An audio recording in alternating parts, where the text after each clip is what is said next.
All right, I'm here with Zeppelin, and this is Juno in the background. And in this video, we're going to go over some tips to stop dogs from jumping up on people at the door. Now, in order to do this, you're going to need to use a marker word. So if you haven't already introduced and loaded a marker word, you need to do that first. These dogs' marker word is thanks. Now, when we have dogs that jump up on people at the door, a lot of us, we say the dog is naughty for jumping up on people at the door. When dogs greet each other, they jump up on each other. It is a very normal dog behavior. Now, it's okay for us to not want dogs to jump up on people at the door, but we have to recognize that this is different behavior than is normal for them. Therefore, it is incumbent upon us to train and teach our dogs to offer the behavior that we want. I'm going to be using what's called an incompatible behavior for this particular activity. Now, we went over this earlier, and let's see if I can call one of the dogs over here. And we're going over a hand targeting lesson. And so, thanks. There you go. So, thanks. Now, when I do hand targeting, thanks. I chop my hand. I want to be on either side of the dog's nose, and then I want the dog to touch his nose, my hand. I mark and say thanks the instant the dog touches his nose, my hand. Then I put the treat on my hand. If you watch that again, I didn't pull my hand away. So make sure you get in the habit of doing that.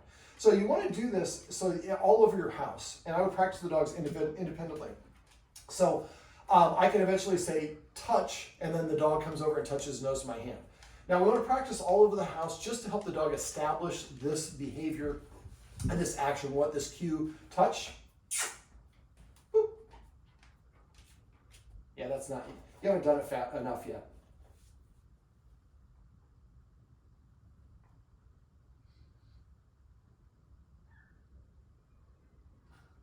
You heard the sound outside, huh? Thanks. There we go. So not rewarding the dog and not saying anything when they don't do what we want is half of how dogs learn.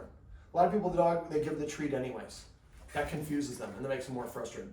So what you want to do is you want to teach the dog, first of all, to touch their nose to your hand so they're good at it. And eventually you say, touch, thanks, and then deliver that dog the treat. Okay, so the next step is when we are coming through the door, we're going to practice that. But before we get to that, we're going to practice just doing it without the excitement of actually leaving. So every once in a while, I want you to get up, grab 5 or 6 treats, come to the door with one dog. We have 2 dogs here. We're eventually going to practice them together, but it's too hard, thanks, to practice them and for them to learn together because one dog is going to influence the other. So practice them separately. And what you want to eventually do is come up here and practice right here. We're practicing in the area of where the doorway is without the excitement of us actually leaving. And I do this, 5 or 10 touches. Once the dog gets pretty good at this, then I would basically walk out the door, close it, latch it, turn around, come right back in, touch, thanks, treat. And then exit the door, close it, come back in, touch, thanks, treat. So now we've conditioned the dog to touch its nose to our hand on cue. We've conditioned the dog and helped them practice in the area that they are most likely to jump, which is the door. Now we're practicing emulating exiting and coming through that door without the excitement. After a while, you start doing it where you step outside and you wait maybe 5 minutes before you come in. Now, you might not jump from right away from 1 second to 5 minutes. If your dog starts getting excited when you come back in, that you did too big of a jump. We want this to be very gradual, like putting your foot into a hot tub. It's just a progression. And eventually you can go outside and you're out there for 15 minutes. You come back in, you do about 5 hand targets. Now when you're first practicing this, I would do 1 target, then go out to close the door, come back in, do another target, close the door. But eventually when you come in, you can do like target or yes or thanks. Do about 4 or 5 of those in a row and then go into your house. Now if you have 2 dogs, it's a little bit more challenging. The other way that I do this is I play the guess which hand game. So there's a treat in my right hand. Thanks. And if I do and I don't, he's going to catch a fly. So if he guesses the wrong hand, I just flip it over and show him the hand is empty, and I don't say thanks, and I put my hands behind my back and I do it again. Thanks. And eventually they start using their nose to find the treat, especially if you have a really stinky treat. Now the dog is discerning which hand you got, and they're focusing on your hands instead of focusing on jumping up. Now, I talked to the guardians about this off camera. What a lot of us don't realize is yelling at a dog or correcting a dog is giving it attention, which is validating and rewarding, and one of the reasons why they continue to jump, because if I jump up on a new person, I get all kinds of attention from mom and dad. So we have to kind of prevent doing that. Now, we can also do other things to set the dogs up for success. I talked to the guardians about exercising the dogs, especially him, because he's the younger one, he has more energy. before somebody comes. Now, you might find that like 10 fetches before somebody comes is great for her, but he needs 25. So you want to kind of voir dire it and try out different amounts until eventually you figure out how much exercise each dog has. They need 10 minutes of rest after the exercise ends before the next thing happens. So if we exercise the dogs, we make it easier for them to do this game because they don't have quite as much energy. And we've practiced, and eventually when people are coming through the door, sometimes you're going to be annoying. Like, Zeppelin, stop touching my hand. We've taught him that this is what we want you to do when people come through the door, and if you do that, you'll get a reward. Now, there's some other things that we could do as well. We can condition the dogs that a knock at the door or the sound of the door means to go to a dog bed. So a lot of times to do that sort of thing, I would imagine that the dog bed is, get over here, Zep. Let's say the dog bed's right over there. So I would go, thanks. So if we put the dog bed over here, a knock, and then I throw the treat at the same time, the knock becomes almost the cue, go to the dog bed, or the jiggling of the handle, or whatever it is. So the other thing we can do, and I'm going to show you how to do it with Zep here, is to keep Zep over here as I open the door. And there was another point that I want to cover, and I've forgotten, but it'll come back to me while I'm working on this. All right, so first thing I do is I'm going to do it in stages. So Zep. So let's call this one place. Thanks. Zep, come here. So at first I just want to condition him to go to that place. Zep. This is where a hand targeting when you have it really good. Thanks. So at first you just lure him over here, say thanks when he goes here, and then give him the reward. Here, buddy. It's like, I'm just going to stay in the place. And eventually what we want to do is you want to say, Zep, place. Here, sweetie. There you go. Zep, place. Thanks. Okay. So the first step is just getting him used to, when I say place, he runs over here. Now I can also do it like this. Place. Problem is he's not sitting and we're using all motion. Now he is moving away from the door, which is helpful in short regard, but eventually I prefer he comes over and sits and be calm. So let's try that. The next step. Sit.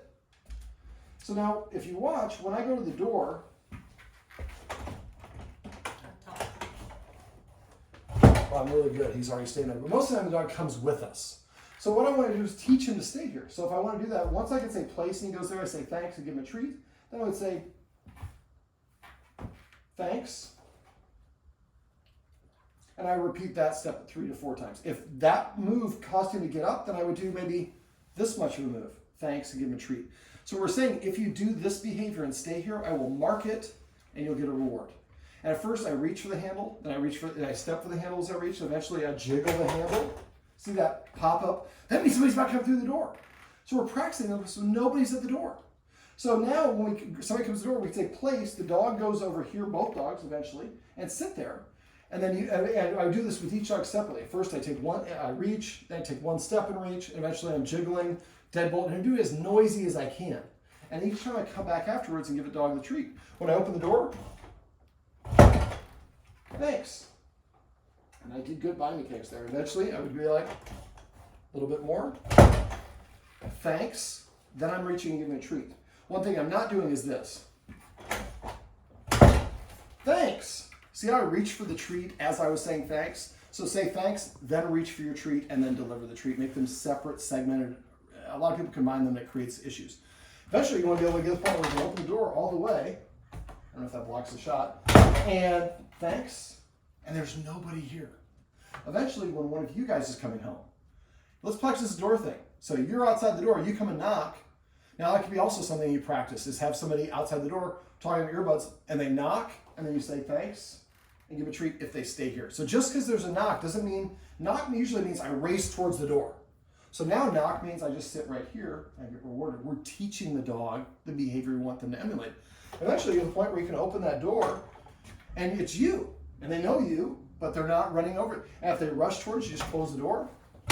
And that means we need more practice. You want to eventually get to the point where when you guys come through, they sit here, you open the door, and the guardians here I've talked to, because one of the guardians gets very excited when they come home, which is normal, but it does create more arousal in the dogs, and dogs are going to have difficulty listening if they're overexcited. We want them to be not bored, but we want them to be pretty calm. So eventually what we're doing is we're just teaching the dog that coming over and sitting here and waiting as people come in, I'm demonstrating some impulse control, and it'll get me a reward. Now, we also have an outdoor door to the backyard that has a dog door. If we put the dog door in, we have a relative in the house that is a little bit, she's about as my age, but she basically just doesn't move around as well as she'd like. And the dogs like to jump up, and it's kind of dangerous for her.